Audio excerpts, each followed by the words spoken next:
परमेश्वर आपको हर जगह आशीष दे। यह शनिवार 18 जनवरी 2025 है। यहाँ ब्रैनम टैबरनेकल से उकाब का पत्र है। अब यहाँ है भाई जोसेफ ब्रैनम का पत्र।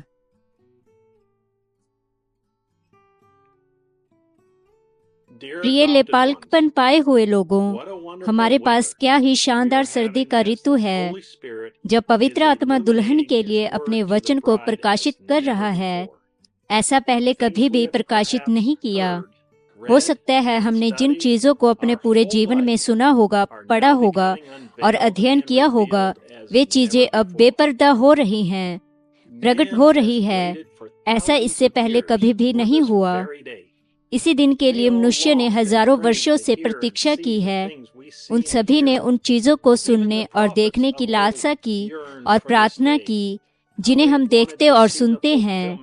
यहाँ तक कि पुराने समय के भविष्यवक्ता भी इस दिन की इच्छा रखते थे। वे किस तरह से पूर्णता में आने और प्रभु के आगमन को देखना चाहते थे। यहाँ तक कि यीशु के चेले पतरस, याकूब और यूहन्ना, वे लोग जो उसके साथ चलते थे और बात करते थे, वे भी वह सब देखने और सुनने की लालसा रखते थे जो छिपा हुआ था। उन्होंने प्रार्थना की कि यह उनके दिन उनके समय में प्रकट हो और प्रकटीकरण में आ जाए। 7 कलीसिया युगों में से होते हुए प्रत्येक संदेशवाहक पौलुस, मार्टिन और लूथर, वे सभी रहस्यों को जानना चाहते थे जो छिपे हुए थे। उनकी इच्छा थी कि वचन की पूर्णता उनके जीवन काल में हो। वे प्रभु के आगमन को देखना चाहते थे। परमेश्वर के पास एक योजना थी। परमेश्वर के पास एक समय था। परमेश्वर के पास कुछ लोग थे जिनके लिए वो रुका हुआ था। हम युगों से होते हुए सारे विफल हो गए, लेकिन वो अपने पूर्व ज्ञान के द्वारा जानता था कुछ लोग होंगे उसकी महिमा में सिद्ध वचन दुल्हन। वे उसे विफल नहीं करेंगे।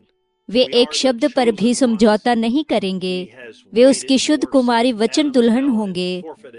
अभी वो समय है, अभी वो ऋतु है। हम वे चुने हुए लोग हैं जिसके लिए वो तब से लेकर रुका हुआ है, जब से आदम गिर गया और उसने अपना अधिकार खो दिया था। हम उसकी दुल्हन हैं। परमेश्वर ने यूहन्ना को उन सभी चीजों को पहले से दिखाया जो चीजें जगह लेने जा रही थी, लेकिन वो सभी अर्थों को नहीं जानता था। जब उसे बुलाया गया तो उसने सिंहासन पर बैठे हुए उसके दाहिने हाथ में एक किताब को देखा जो भीतर से लिखी हुई थी, 7 मोहरों से मोहरबंद की गई थी, लेकिन कोई भी किताब को खोलने के योग्य नहीं था। यूहन्ना चिल्लाया और फूट फूट कर रोया। जब सब कुछ खो गया था, कोई आशा नहीं थी, लेकिन प्रभु की स्तुति हो। प्राचीन में से एक ने उससे कहा, मत रो, क्योंकि देखो यहूदा के गोत्र का सिंह, दाऊद का वंश, किताब को खोलने और उसके 7 मोहरे को खोलने के लिए जयवंत हुआ है। यही वो समय था, यही वो ऋतु थी, यही वह मनुष्य था जिसे परमेश्वर ने वो सब लिखने के लिए चुना था जो उसने देखा था, लेकिन फिर भी उसका कोई भी अर्थ पता नहीं था। परमेश्वर अपने चुने हुए पात्र के लिए रुका रहा और रुका रहा, अपने साथ में संदेशवाहक दूत के धरती पर आने के लिए, ताकि वह उसकी आवाज का उपयोग अपनी दुल्हन के लिए अपनी आवाज के रूप में कर सके। वह होठों से कान तक सीधे बात करना चाहता था, जिसे कि कोई गलतफहमी न हो। वह खुद अपनी प्रिय, पहले से ठहराई गई सिद्ध हृदय प्रिय दुल्हन से बोलना चाहता था और अपने सभी रहस्यों को प्रकट करना चाहता था। वह हमें ये सारी अद्भुत बातें बताने के लिए कितना उत्सुक था। जैसे एक पुरुष अपनी पत्नी से बार बार और बार बार कहता है कि वह उससे प्रेम करता है और वह उसे सुनते सुनते कभी थकती नहीं, वैसे ही उसे बार बार और बार बार यह कहना पसंद है कि वह हमसे प्रेम करता है। उसने हमें चुना, हमारे लिए रुका रहा और अब वह हमारे लिए आ रहा है। वह जानता था कि हम उसे बार बार और बार बार कहते हुए सुनना कितना पसंद करेंगे, इसलिए उसने अपनी आवाज को रिकॉर्ड करवाया, जिससे कि उसकी दुल्हन पूरा दिन, हर दिन बटन को दबाकर चलाए और उसके वचन को उनके हृदय को भरते हुए सुने। उसकी प्रिय दुल्हन ने उसके वचन पर भोज करने के द्वारा खुद को तैयार किया है। हम और कुछ नहीं सुनना चाहेंगे, केवल उसकी आवाज को। हम केवल उसके प्रदान किए गए शुद्ध वचन को ही ग्रहण कर सकते हैं। हम बहुत ही उपेक्षा के अंदर हैं।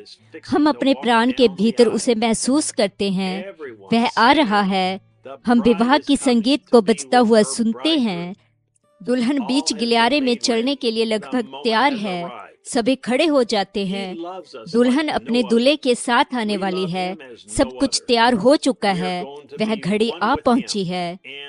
वह हमसे उस तरह प्रेम करता है जितना कोई और नहीं करता। हम उससे उस तरह प्रेम करते हैं जितना किसी और से नहीं। हम पूरे अनंतता के लिए उसके साथ एक होने जा रहे हैं, और वे सभी लोग जिनसे हम प्रेम करते हैं। रविवार को दोपहर 12 बजे जेफरसनविले समय पर हमारे साथ विवाह के लिए खुद को तैयार करने के लिए आपको आमंत्रित किया जाता है। जब हम परमेश्वर की आवाज को प्रकट करते हुए सुनेंगे। प्रकाशित वाक्य अध्याय 5 भाग 1 610611। भाई जोसेफ ब्रैनम। अगली बार तक परमेश्वर आपको आशीष दे और शालोम। एक घोषणा।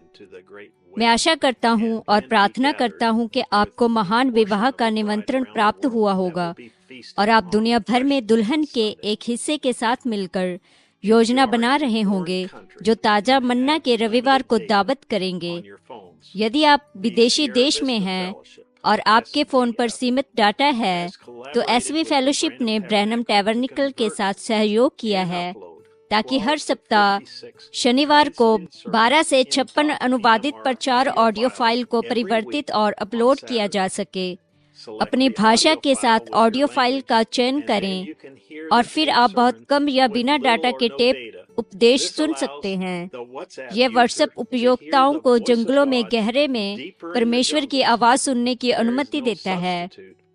यदि www.branhamtabernacle.org से सीधे उपदेश प्राप्त करने का कोई विकल्प नहीं है, और यदि आप कर सकते हैं तो MP3 प्राप्त करें।